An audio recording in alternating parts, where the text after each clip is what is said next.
Congress party అంటేనే కుంభకోణాల party, కమిషన్ల party అని బీఆర్ఎస్ సీనియర్ నేత ఆర్ఎస్ ప్రవీణ్ కుమార్ తీవ్ర స్థాయిలో ధ్వజమెత్తారు.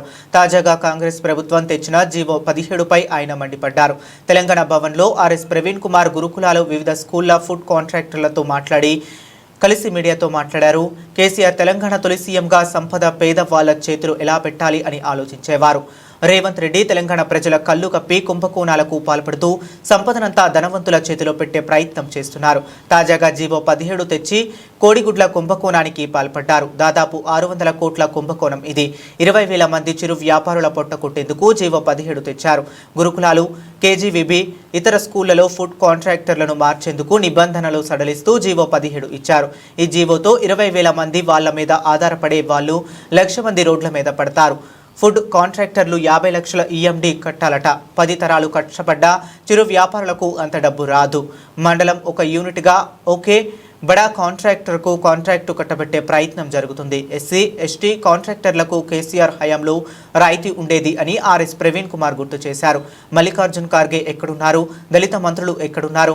చేవెళ్ల డిక్లరేషన్లో 25% దళితులకు కాంట్రాక్టర్లు ఇస్తామని చెప్పారు.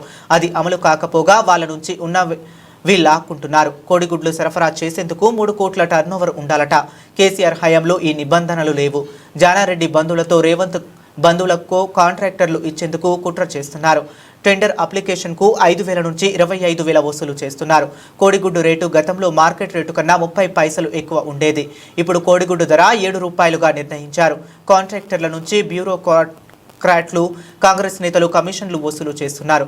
ఘోరమైన నేరాలు సోషల్ వెల్ఫేర్ డిపార్ట్మెంట్లో జరుగుతున్నాయని ఆర్ఎస్పీ పేర్కొన్నారు. ఒకప్పుడు సొసైటీలలో కూరగాయలకు 30,000 రూపాయలు మాత్రమే టర్నోవర్ చూపించాలని ఈఎండి పెట్టమని అన్నవాళ్ళు 30,000 రూపాయలు. ఇవాళ రేవంత్ రెడ్డి 4 లక్షల నుండి 10 లక్షల రూపాయల టర్నోవర్ కూరగాయలు అమ్ముకునే వ్యాపారాలు చేయమని అంటున్నారు. జీవో 17 ప్రకారం చెప్తా ఉన్నాడు. అదేవిధంగా మటన్కు 30,000 మాత్రమే ఈఎండి పెట్టమన్నారు. ఈఎండి అంటే డిపాజిట్. కేసీఆర్ గారు వీళ్ళెంత పెట్టమంటున్నారు? 75,000 పెట్టమంటున్నారు.